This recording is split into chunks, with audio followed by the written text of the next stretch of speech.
नाज़रीन, दादू का ख़बर अवां सां शेयर कंदा रहूं तो दादू जे ए सेक्शन थाने जे हद में वॾे मुंशी पारां FIR लाइ रिश्वत तलब करण वारी ऑडियो कॉल सोशल मीडिया ते वायरल थियण वारे मामले जो SSP दादू इरफान अली समूह नोटिस वरितो आहे। नोटिस वठंदे वॾे मुंशी अली बख्श लुंड खे मुअत्तल करे पुलिस लाइन रिपोर्ट करण जो हुकुम जारी करे छॾियो आहे।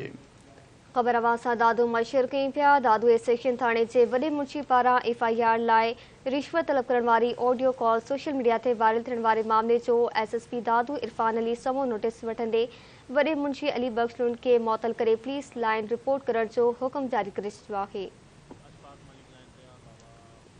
दादू माने जा वधीक तफ़सील मालूम कंदासीं। इशफाक मलिक लाइन ते मौजूद आहे। जी इशफाक, आगाह कजो। जी बिल्कुल, मां तव्हांखे ॿुधाईंदो हलां त ए सेक्शन थाणे जो वॾो मुंशी आहे अली बख्श लुंड पारां हिकु फिरियादी माशूक शाहानी खां FIR दाख़िल करण जा 25,000 घुरण वारी जेका ऑडियो आहे उहा सोशल मीडिया ते वायरल थी, जंहिंजो SSP दादू इरफान अली समूह पारां नोटिस वठी ए सेक्शन थाणे जे वॾे मुंशी खे फौरी तौर ते मुअत्तल करे खेसि पुलिस लाइन रिपोर्ट करण जो हुकुम ॾिनो आहे। मां तव्हांखे इहो ॿुधाईंदो हलां त दादू ए सेक्शन थाणो जेको आहे उन ते वॾे मुंशी पारां जेकी मुख़्तलिफ़ ईंदड़ जेकी दाख़िला रखण लाइ जो पंहिंजा रेट मुक़ररु कया विया हुआ, जंहिंमें MC दाख़िल करण जा 1000 रुपया ऐं FIR दाख़िल करण जा 20 खां 25,000 रुपया वरिता वेंदा हुआ।